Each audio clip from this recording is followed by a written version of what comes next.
when you hate to see your old TV. Really feel the music with the Sony Walkman. The Sony Walkman. If you were a child of the 80s, you likely have fond memories of a childhood filled with unique experiences that set the stage for the pop culture landscape we know today. However, as time marches on, it becomes increasingly evident that the activities and pastimes that defined our youth have become relics of a bygone era. Today's kids, absorbed in the digital age, might find it challenging to comprehend the simple joys and quirky trends that captivated our attention. So let's take a trip down memory lane and explore 20 things from the 1980s that kids today no longer do. Mr. Arcade, I need help. My husband won't come home. Pac-Man, I can help. Get him, Pac-Man! Number 1. Playing arcade games in malls. Back in the 1980s, kids had a blast playing arcade games in malls. These places were like gaming wonderlands for youngsters. No smartphones or fancy gaming consoles, just real-life fun. Kids spent hours maneuvering joysticks and tapping buttons to conquer classic games like Pac-Man, Donkey Kong, and Space Invaders. It was like a quest to beat high scores and impress friends. The excitement was contagious, and the beeping sounds and colorful screens created a lively atmosphere. Arcades were social hubs where friends gathered to challenge each other or cheer on the skilled players. Winning a round felt like a major triumph, and losing meant queuing up for another turn. Tokens and tickets were the currency of victory, exchanged for cool prizes like stickers and toys. Fast forward to today, and the arcade scene has evolved. Kids might not experience the thrill of mall arcades because home consoles and online gaming have taken over. As kids in the 1980s navigated the thrilling realms of arcade games in bustling malls, another facet of their academic journey was unfolding at home. Number 2. Reading print encyclopedias for homework. In the 80s, kids began their academic journeys armed with a timeless resource: print encyclopedias. All right here, from Oliver Stone's World Book Encyclopedia. It's a multi-volume documentary of Mr. Stone's version of the world we live in. Reaching for homework involved flipping through the pages of these weighty tomes and exploring a world of knowledge without the aid of the internet. Students meticulously search for information, relying on alphabetical order and index pages to locate relevant articles. The encyclopedia set, often prominently displayed in family living rooms, became a symbol of intellectual curiosity. Kids delved into a diverse array of topics, from ancient history to scientific discoveries, uncovering facts and insights from the printed pages. Each encyclopedia boasted colorful illustrations and photographs, enhancing the learning experience. Bibliophiles took pleasure in the tactile sensation of turning pages, with the distinct sound of paper rustling as they pursued entries. The research process required patience and dedication as youngsters pored over multiple volumes to gather comprehensive information. Number 3. Sending handwritten letters. People cherished the joy of sending handwritten letters back in the 1980s. Imagine sitting at a cozy desk with a sheet of paper and a pen, pouring thoughts onto the page. This was the era before emails and instant messaging, a time when heartfelt messages traveled through the postal system. Kids had pen pals, distant friends with whom they exchanged stories, dreams, and doodles. Waiting for a reply was like a mini adventure filled with anticipation. Decorative stationery, colorful stickers, and carefully chosen stamps added a personal touch to each letter. Writing to faraway family members was a common tradition, a way to bridge the distance with words. Expressing emotions and sharing life updates became an art form, and receiving a letter in return felt like unwrapping a small handwritten gift. Today, technology has transformed communication, making messages instant and digital. Kids today might miss the tangible excitement of opening a handwritten letter, feeling the texture of the paper, and savoring the personal connection it carried. If you're feeling down, then throw it out. switch to Samsung. Number 4. Waiting for favorite TV shows. Back in the 80s, waiting for a favorite TV show was a weekly ritual. There is no on-demand streaming, just a fixed time each week when your beloved show airs. Family and friends gathered around the television, eagerly anticipating the latest episodes. It was kind of like a shared adventure. There were no spoilers because everyone was on the same page, watching together. No binge watching. Patience was the name of the game. Missing an episode meant relying on reruns or hoping a friend had it recorded on a VHS tape. The excitement peaked during season finales or cliffhangers. Discussions buzzed at school or work the next day, creating a sense of community. Water cooler chats were filled with speculation and theories about what would happen next. Now let's take a leap into another aspect of 80s nostalgia, the era when kids relied on payphones to stay connected. Number 5. Using payphones. Back in the 80s, kids had a different way to keep in touch on the move. At the Half Moon Inn on Shelter Island, looking for the phone, look for a shell. You'll find the public telephone. Enter the trusty payphones. Forget about today's nifty pocket-sized smartphones. Just a row of public phones on street corners or in malls. When away from home, kids would fish out a few coins and make important calls. These payphones were like lifelines. Need to check in with parents? Dial from the curbside phone. Running late for a meeting? Grab some change and make a quick call. Searching for that iconic booth with its distinctive ringing sound was a real adventure. Kids mastered the art of quick conversations as the ticking coins meant limited time. No texting or emojis, just spoken words. Privacy was a luxury, with curious passerbys eavesdropping on conversations. Fast forward to today, and smartphones have taken over, making the once ubiquitous payphone a rare relic. Let's do it again. Again? Doing what again?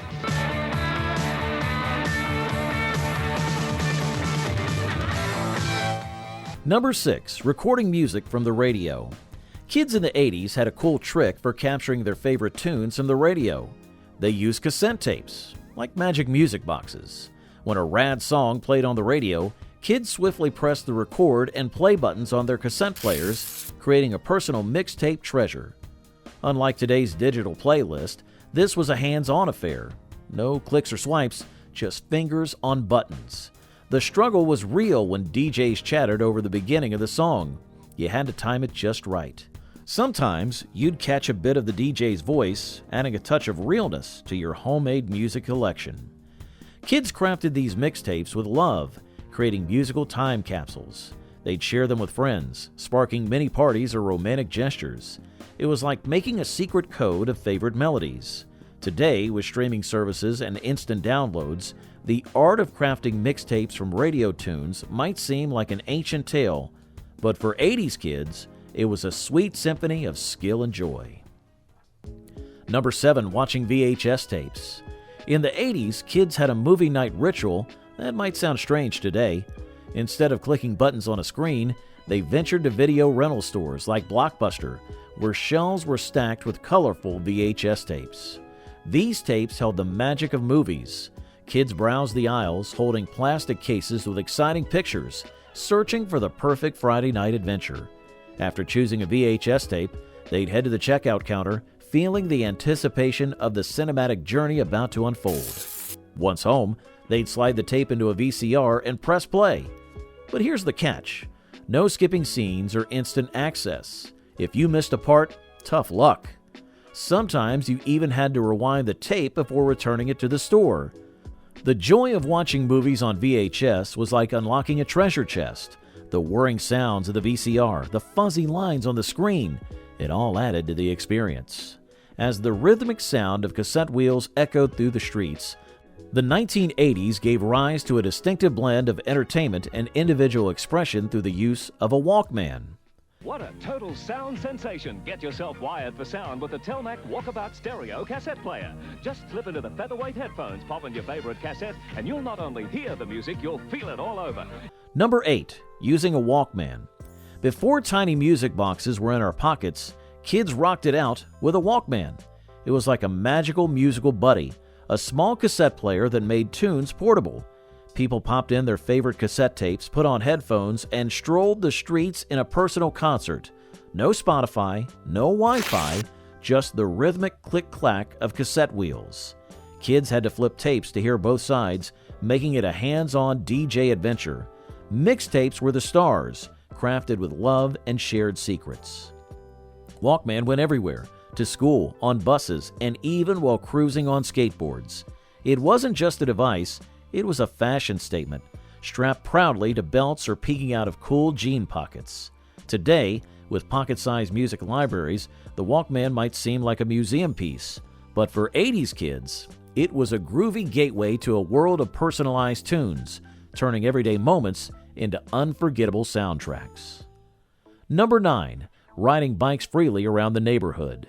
In the 1980s, kids owned the streets on their bikes. Friends gathered, hopped on their bikes, and zoomed around the neighborhood without grown-up eyes watching every move. No GPS, no helmets, just the wind in your hair and the sound of spinning spokes. Kids explored their turf, creating impromptu adventures with no specific destination in mind. It was like a pedal-powered quest for fun. Communication was simple. Yells and hand signals ruled the road. If a friend's house appeared, you dropped in unannounced, creating an instant party. It was the era of spontaneous joy, where every ride turned into a mini escapade. Number 10. Playing with physical toys more than digital devices. Kids had a blast with physical toys that didn't need screens. Action figures and dolls were like tiny friends, ready for adventures in the real world.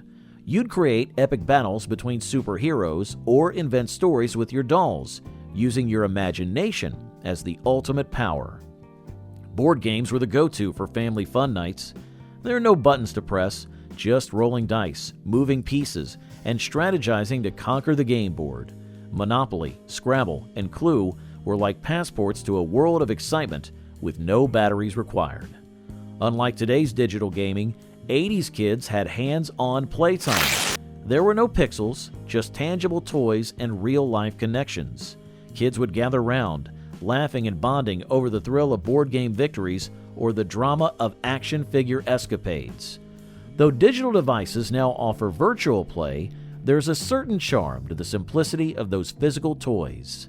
80s kids know the joy of creating their adventures and memories, one action figure battle or board game roll at a time. As the 80s kids reveled in the tactile joy of action figures and board games, their hands-on playtime extended to another realm entirely, the world of typewriters. Number 11. Using typewriters for projects. Before the age of computers, kids tackled school projects with a trusty typewriter. It's a clunky machine with keys that go click-clack as you press them.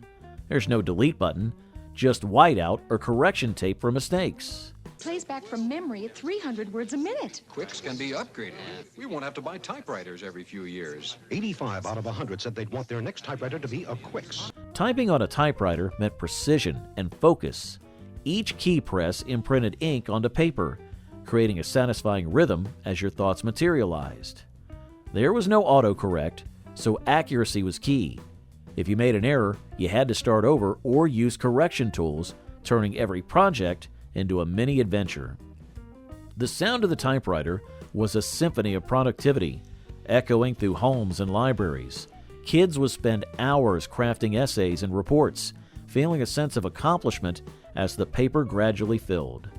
While modern kids enjoy the luxury of word processors and spell check, 80s kids mastered the art of typewriting. The clatter of keys and the ding of the carriage return are nostalgic reminders of a time when creating a school project was a tactile and audible experience. Number 12. Going to record stores. Before music went digital, kids experienced the thrill of going to record stores.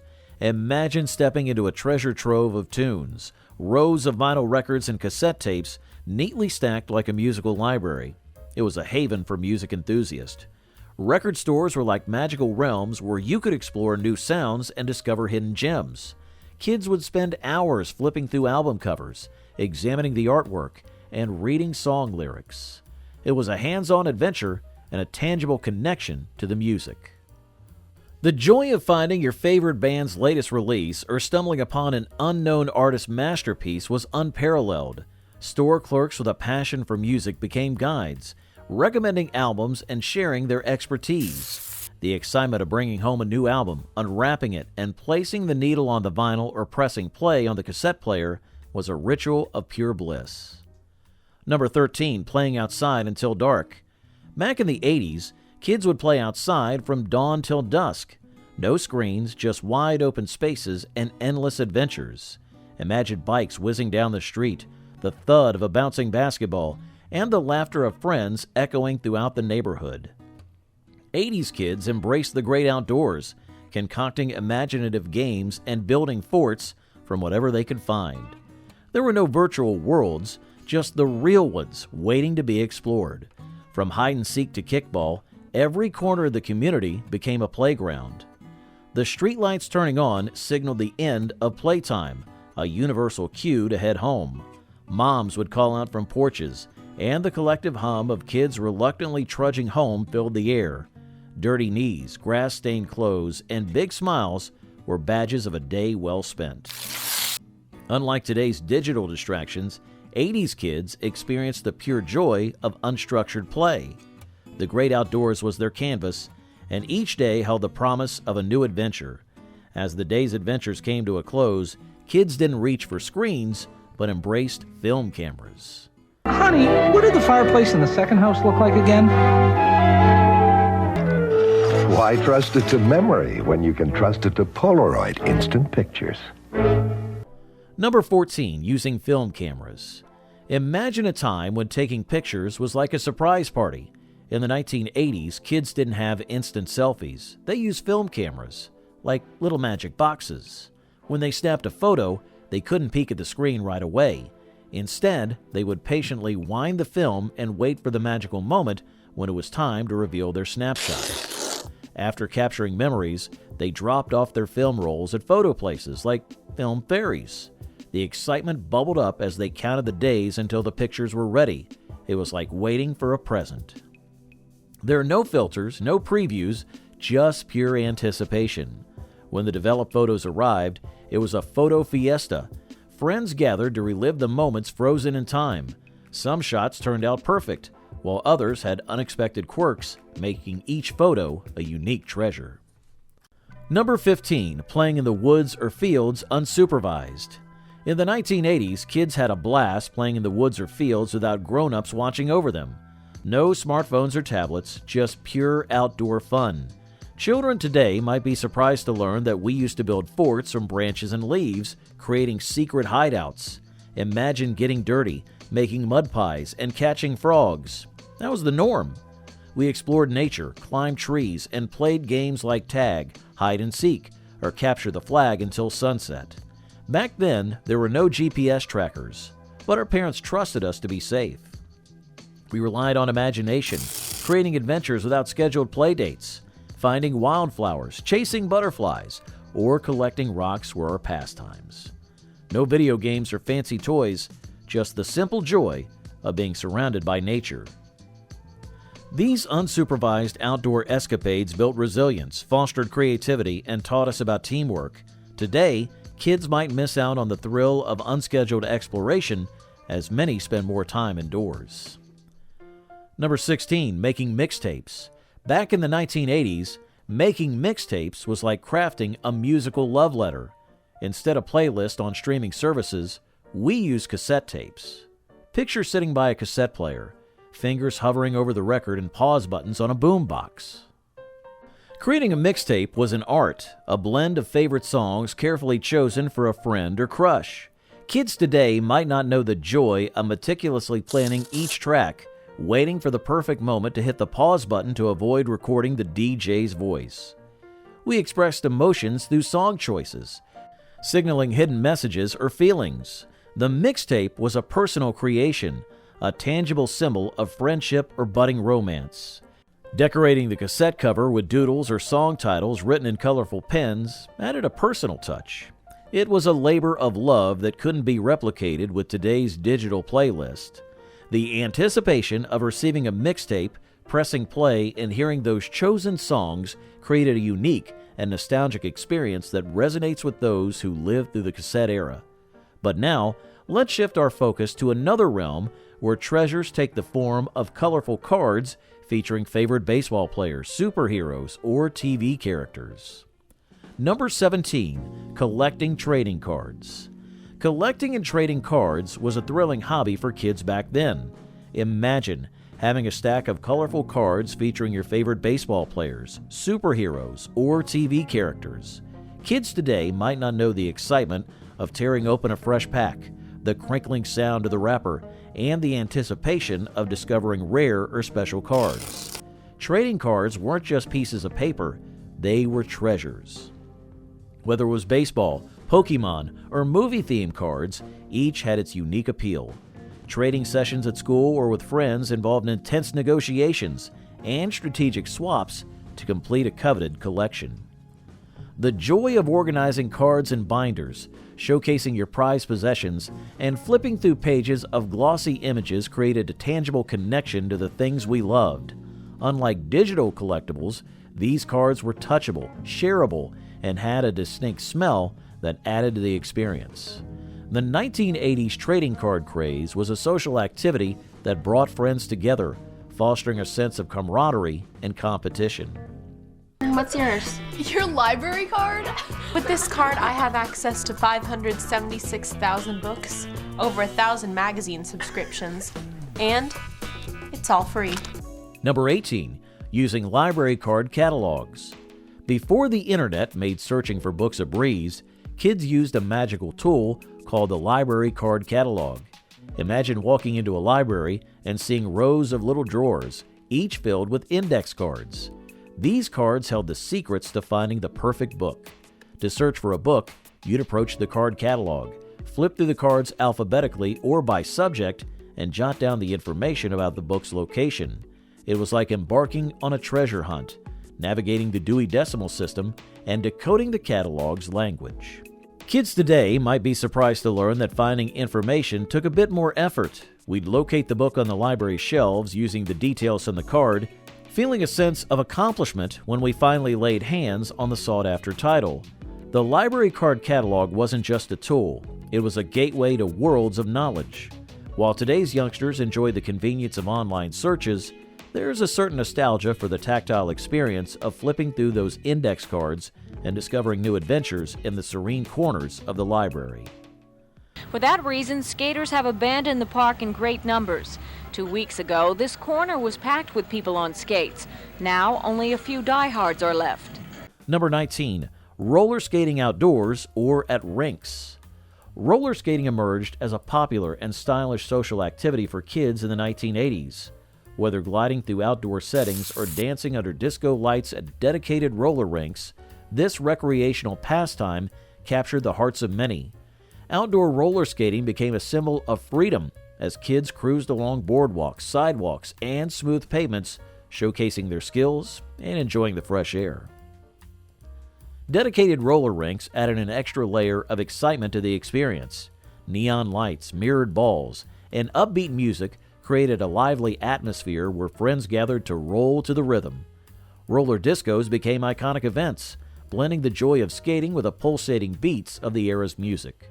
The rinks often hosted themed nights, encouraging participants to dress in vibrant, retro outfits that reflected the fashion trends of the time. Roller skating also became a popular choice for birthday parties and social gatherings. The rinks provided a safe and energetic space for kids to celebrate milestones, share laughter, and create lasting memories. The trend extended beyond recreational skating, with competitive roller derby gaining popularity as a thrilling and dynamic sport. Just as roller skating was a social activity, the exchange of floppy disk became a tangible medium for collaboration in the digital realm.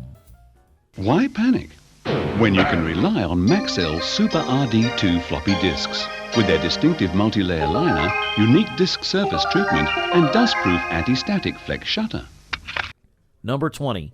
Using floppy disk for computer work. In the 1980s, the ubiquitous floppy disk played a pivotal role in computer work and data storage. With limited storage capacity compared to modern standards, these flexible magnetic disks, typically 5.25 inches in size, were essential for saving and sharing digital content. The distinctive whirring sound of the floppy disk drive became synonymous with the era's computing experience. Saving documents, projects, and even early computer games involved inserting a floppy disk into the drive and meticulously transferring files.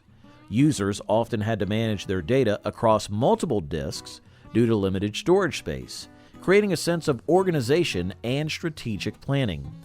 The fragility of the disk made proper handling crucial, and a Write Protect tab on the disk casing prevented accidental data overwrites. Sharing files meant physically handing over floppy disks, making them a tangible medium for collaboration. It was not uncommon for individuals to label disks with marker pens, indicating their contents and purpose. The exchange of floppy disk fostered a culture of information sharing, with users swapping software, documents, and digital creations.